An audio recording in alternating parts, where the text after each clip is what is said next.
Hello and welcome back to another edition of the Fantasy Football Consistency Show here at Big Guy Fantasy Sports. As always, I'm your host, Bob Lung, who just wants to know you got consistency? Because you should. And on my right, as always, Ron Rigney, who is so excited about this Monday night matchup between the Denver Broncos and Chicago Bears. Ron, how's it going? Welcome Um, back. Good to see you. yeah, man. And, I overshot it a little bit. It's not the marquee Monday night matchup, so I hope you're gonna have to either have Sunday ticket or be in the regions. It's at 1 o'clock in week 1 or week 4, but still, oh man, what a treat! And we talk about the NFL being scripted. Maybe this is kind of scripted the other way. I don't know, but man, you can't make this stuff up. I mean, how bad? How bad was that last week? I learned that we had that game this coming week. I also spent a little bit of my afternoon. This is the first year that my wife and my middle son are playing. They're playing in a league together with some people that my wife works with, and so my son's in here trying to get me to help him fleece a trade with my wife. So I want to share this trade with you earlier Okay. on. So I heard this negotiation go down in my dining room, and so my son wants to get Tyreek Hill, of course. Okay. So here's his offer: Adam Thielen, Josh Palmer, George Pickens, and Khalil Herbert for Tyreek Hill. And needless Your to say, wife that writes trade. that. Love it. No. Oh yeah, no. Needless to say, it was funny because before he even walked in there, he goes, "I hear, hey mom, let's do a trade." And she said, "I'm not trading you Hill if that's what you want." So she knew what he was up to anyway. So needless to say, that didn't go down. So we'll see what happens this week. We'll see if they can negotiate a trade. But I also wanted to point out up here, I got a nice inspirational quote here for you all, you guys that went against the whole Miami Dolphins offense, like Right. I did Anybody many from the in many Miami Dolphins teams. team. Yes, it was not pretty, not No, pretty. no, it wasn't. I luckily do have Tyreek in quite a few. I only have Mostert in one, but thank goodness it's King's Yeah. Classic. Oh yeah. And the interesting thing is it's the league that I have the holy trinity of Jamar Chase, Justin Jefferson, and AJ Brown, who all did very well for me. They So did. I didn't need their point. I didn't need Mostert's points, but needless to say, I got them anyway. So I scored 199.6 points. I did see that. That was it. And for those of you who don't follow the scoring, that is an insane, nutty Yeah, number to have if in you that league for go sure. over 125, you really should have a good Yeah, shot at winning. yeah. In fact, I think I played against Mauricio, and I think he had like 130. I mean, he didn't have a terrible week, but yeah, and I feel bad when those happen, but it does, and I've had them happen to me. So, but yeah, so we'll see if Mostert stays there. We'll probably talk about him a little bit as we move on, but. So let's get rolling. We're into week 3. Well, we're heading into week 4. We finished week 3. And as we look at the quarterback position, we got our consistency report, which of course you can find on Big Guy Fantasy Sports if you're a subscriber. Top of the list, Kirk Cousins, first place, total points, 100% consistent. Not a ton of quarterbacks. And I'd said this after our first week, we had a very low clutch factor of only like 14 and a half. And I told people, I said, don't get too excited the fact that you see 14 or 15 quarterbacks here, because those will disappear as that clutch factor starts moving up, which it has. And right now we only have basically 3 or 4 quarterbacks who have played all 3 games and are a perfect 3 for 3. Kirk Cousins, Justin Herbert, Patrick Mahomes, and Jordan Love. We do have Anthony Richardson at 2 for 2. But yeah, Tua is not, believe it or not, is not at 100%. He did have that down week in week 2 where he didn't make it. But Ron, your thoughts on the quarterbacks? We've got some names that were highly drafted that we're looking at you, Justin Fields, but not from me. I had no love for him. But the Josh Allens, they're up there 2 for 3. Jalen Hurts, Lamar Jackson, et cetera, et cetera. So, it's not totally out of whack. I mean, we all knew Tua has the ability, has the team.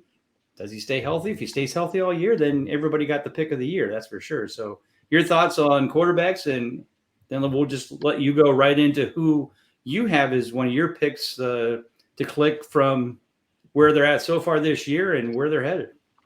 So it's kind of what you said. There's just some, for me anyway, in the teams I'm losing on.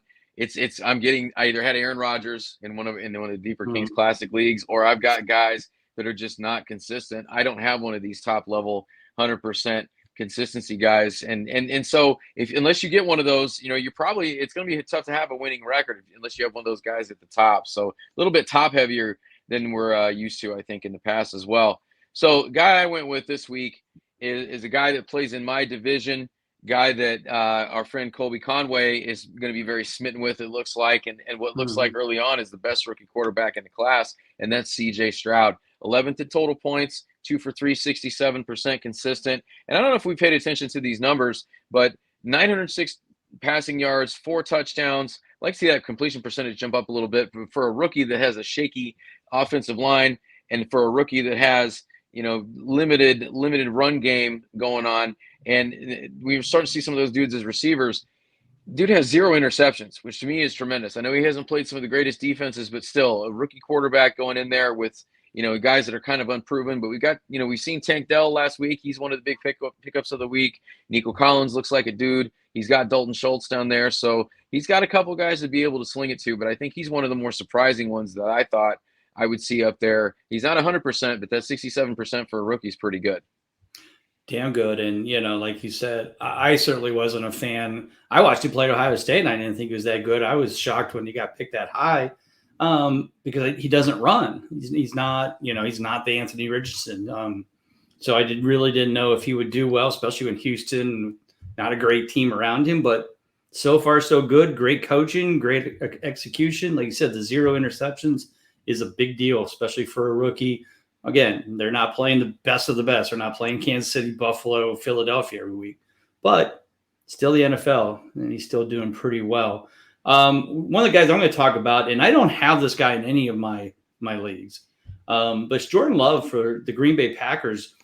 I wanted to just highlight him, the fact that he is one of the 4 3-for-3s. He is 5th in total points. And, oh, by the way, he's had his number one, we assume that we'll call him number 1, 1A, 1B, number 1 wide receiver, and Christian Watson hasn't played it down yet in the regular season.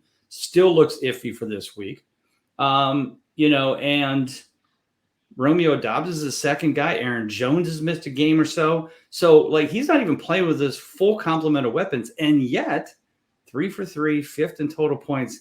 Says a lot for a guy that we weren't 100% sure when Aaron Rodgers went away if this guy could do the job. You know, we're certainly not saying he's the next Aaron Rodgers, but he certainly is doing the job he needs to do to get done. They're winning football games, and he's putting up fantasy points. And again, he was drafted as mostly people's number 2 quarterback. So definitely like that. And I will just have to say, I love my Justin Herbert because he was the guy that I drafted in a lot of leagues because I was hoping that this was what was going to happen. A healthy player with healthy teammates and a new head coach in Kellen Moore. Or not new head coach, but new offense coordinator in Kellen Moore. Definitely working it out. Sadly, Mike Williams goes down, but somebody like a Josh Palmer or Quinn Johnson can fill in as well. So there's our quarterback position. Ron, let's move over to the running backs. Again, not a ton at 3 for 3, 100%, but we do have quite a few. First place in total points, Raheem Mostert. No surprise there after his 45-point week. But Christian McCaffrey right there, Kenneth Walker the third, Tony Pollard, Bijan Robinson, and James Conner and James Cook. The pair of James there, I think, not a terrible surprise. I mean, Conner has proven he can do this. I just could not believe in it again. And I know I looked at it and I'm like, but he keeps doing it. But this team is terrible and they're going to tank and blah, blah, blah. Guess what? They're not tanking. They're trying. And so he's done really well. And again, most people who drafted him as their second, maybe even third running back, has been doing really well. But Ron, let's talk about, the running back position, your thoughts so far. Some serious, significant surprises, certainly, especially the ones that are not doing as well. But at least, they're 67%, most of these other guys. But talk about your favorite as well after these first 3 weeks. Yeah, so, Kenneth Walker, I'll go ahead and talk about my guy first. Kenneth Walker is a guy that when we were looking through this before, I don't think it's somebody that you would have thought would be sitting there third in total points and 100% consistent. But he's a guy that I wish I had more of. I do have him in one of my money dynasty leagues, and that's helping me out quite a bit. But I'd like to see him get in the end zone a little bit more. But two receiving touchdowns, had 97 yards on the ground last week, had and he's getting around 20 targets as well. And I don't think, and Colby and I think talked about this on the show last Saturday, Zach Charbonnet has just not been the guy that we thought he was going to be. I still think he has that potential to be that kind of change of pace, but I would have thought he'd have been a little bit more involved. But Kenneth Walker has been still getting right around that 20 touches, and he's still been getting that consistency, because we haven't seen that a lot. We don't see a lot of guys. I think that it seems to me like a lot of my guys got some hurt ones, but also got a lot of guys that are not scoring a lot of touchdowns just yet. And he needs to get that going. Has a couple through the receiving end though. Yeah, I think, as you mentioned, it's the biggest surprise is the fact that he's that much involved in the receiving game, because as many of us thought, it was going to be Kenneth Walker first, second down. Charbonnet comes in, gets the, in PPR leagues, he's going to get more points because he's going to get more opportunity to catch balls, and it's not going that way. Then on the other hand, I said that after I saw this after the first 3 weeks, I go, well, how dumb are we? We've seen, the Seattle's coach, Pete Carroll, always favor one guy most of the time, right? And when they're hot, and lets them play. And it's like, damn it, man! Again, like you said, man, I wish I'd had more Kenneth Walker, because he wasn't that highly drafted, because there was so much love for Charbonnet. So, shame on me for not looking that through. But I'm gonna go with the guy number one, just because I luckily have him in one league. Luckily, that happens to be my Kings Classic League, at least my Auction Kings Classic League. And to be honest with you, I fell into it. It wasn't even like I was going after him. But for those of you who have kind of followed us and we've talked about this division. So when I went into the auction, I ended up just buying kind of on purpose, but kind of not, because they kind of went a little bit cheaper than I thought. I got Justin Jefferson, Jamar Chase, and A.J. Brown. But then there were no running backs, and I didn't have a lot of money. So I think I got Mostert for maybe $6 or $8. And I have but I bought Alvin Kamara for like $4. So he's coming back. And I think I also have Kyron Williams. I don't think so. I might have picked him up on waivers or something after the first week. Or I don't know. Anyway, I've got a decent team that have been doing well. I'm 3-0 because of the Holy Trinity, but also a lot because Raheem Mostert has been carrying my entire running back position, let alone just the number one spot. So sometimes you better be lucky than good. So let's move on to the wide receiver position, and there's our old favorite at the top of the list, Mr. Keenan Allen. And just like I said on some of these other things, I kick myself in the butt every day for not going out and drafting him as my third receiver, which he was going as, because I thought, now he's 30-some years old, just came off another significant injury last year.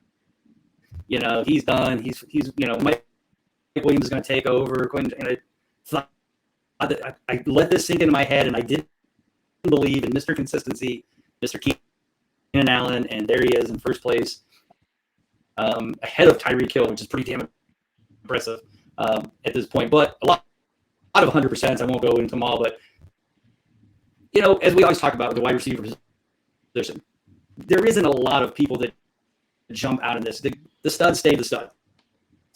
So it's Keenan Allen, Tyreek, Justin Jefferson, Devontae Adams, Mike Evans, Stephon Diggs, Deebo Samuel, Amon-Ra. The only one probably is surprising is the fact that A.J. Brown and Jamar Chase aren't near the top, because they've had some bad games and bad situations with weather and quarterbacks and that kind of stuff. But, they've also both been kind of back-to-back weeks, 2 weeks in a row, not really kind of picking that up, and I wouldn't be surprised to see them near the top 10 the next 5 or 6 weeks. But Ron, talk about the wide receiver position.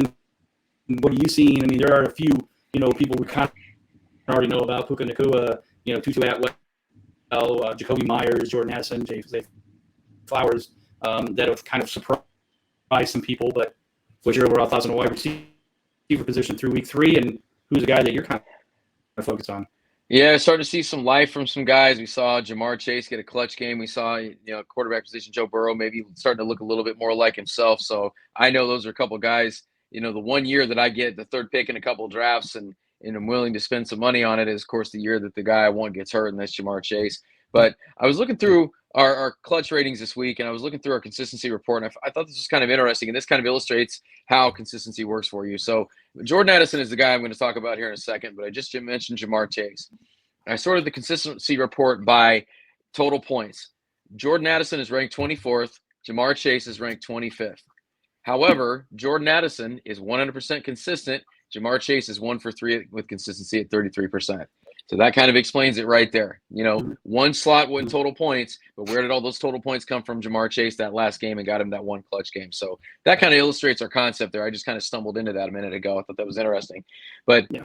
I don't know if you guys have been, anybody's been forced to watch any of the Vikings games where they're trying to play defense. It's super ugly. And they're going to have to throw. They're going to have to air it out, and that's where Kirk Cousins gets the numbers from. But Kirk Cousins is looking pretty impressive, I will say that. And we talked about him on here quite a bit before. He's always kind of that middle of the pack guy, but he's got weapons outside, and he's got Jordan Addison. And Jordan Addison, even though he's given up a few touchdowns, I believe to KJ Osborne, you've got Hawkinson there. They're going to have to continue to throw all season. And so I feel that with Jordan Addison being 100% consistent, he's shown enough that I think it's kind of obvious that he's getting the trust from Kirk Cousins. 19 targets in the first 3 games, 13 grabs and 2 scores. So I think he's going to be a tough guy to guard in the red zone. But I think he's going to just keep ascending, and that's going to be a really scary wide receiver core next year.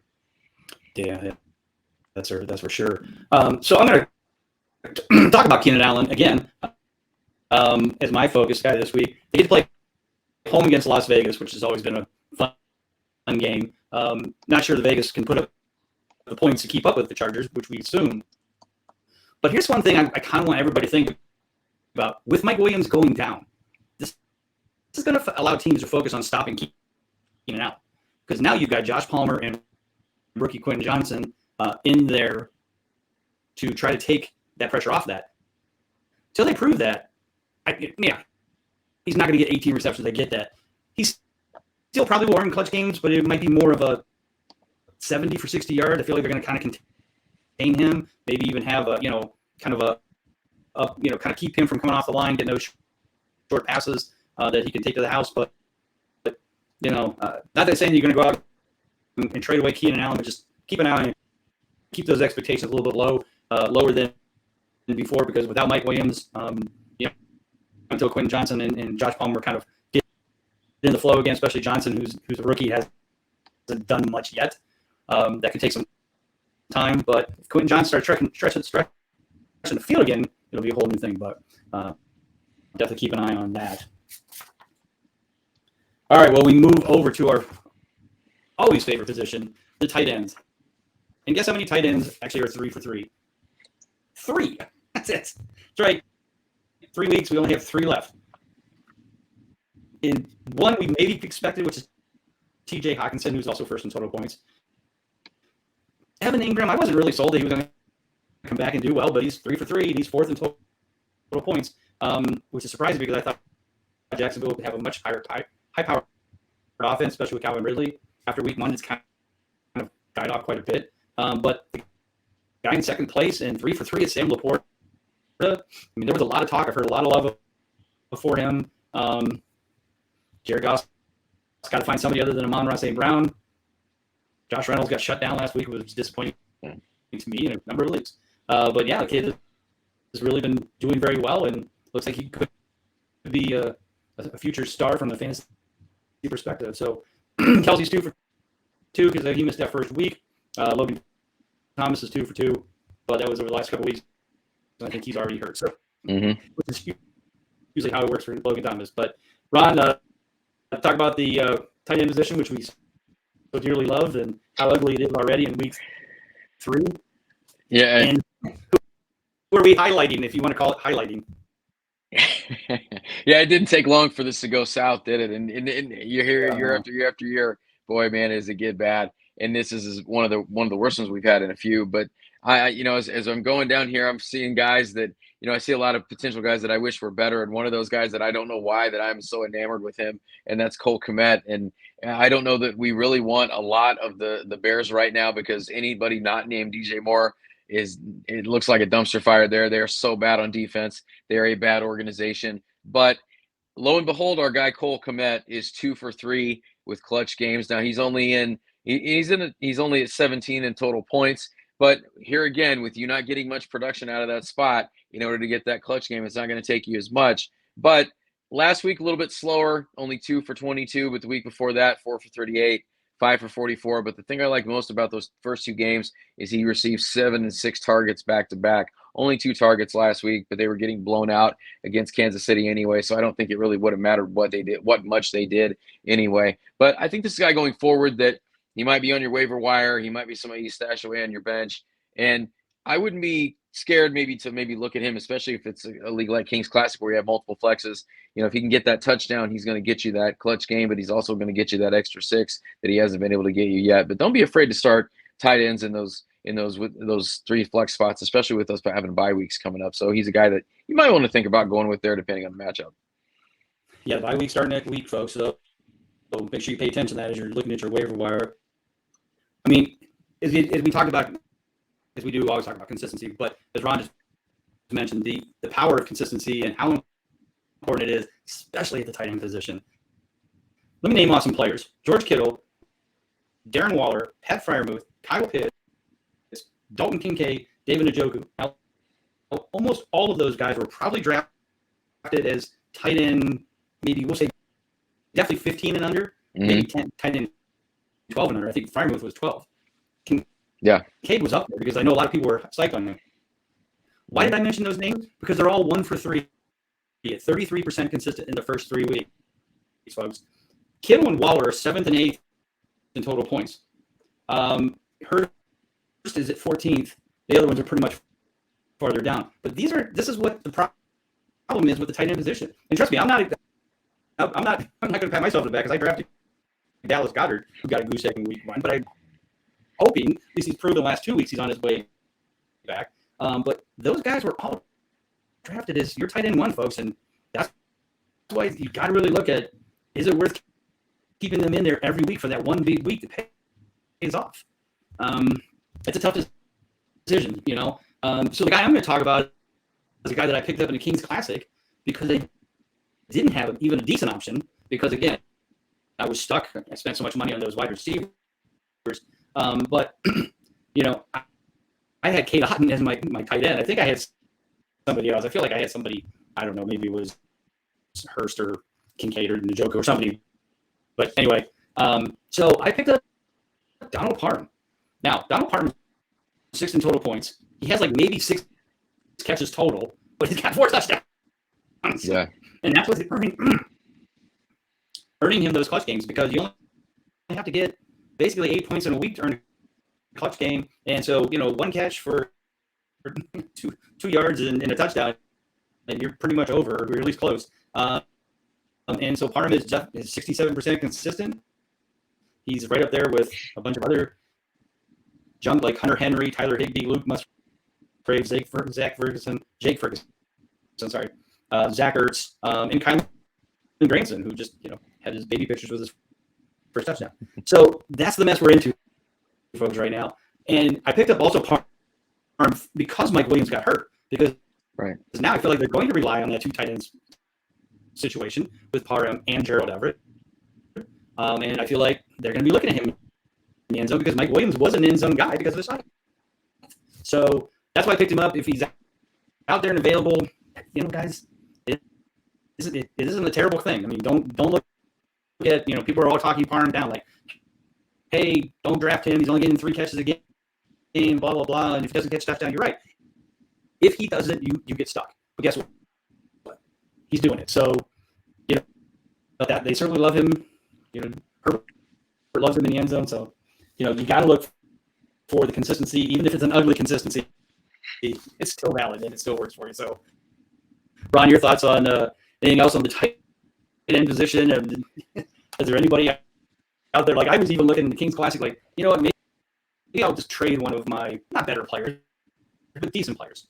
But I looked and nobody has any, like, they don't even have a good second tight end. Because again, it's the Njokus, it's the Kyle Pitts, and I'm like, I don't, I'm sure somebody still wants a King's ransom for Kyle Pitts because they continue to believe. So I'm not gonna, I'm not giving up a starting running back for Kyle Pitts. but it was not. It's a 14-team league. That certainly makes a big difference. But yeah, I was hoping somebody had like 2 solid tight ends that I could draft, one for, somebody, whether it was, I don't know, Alexander Madison or Cam Akers or somebody like I had. But there was nothing out there, man.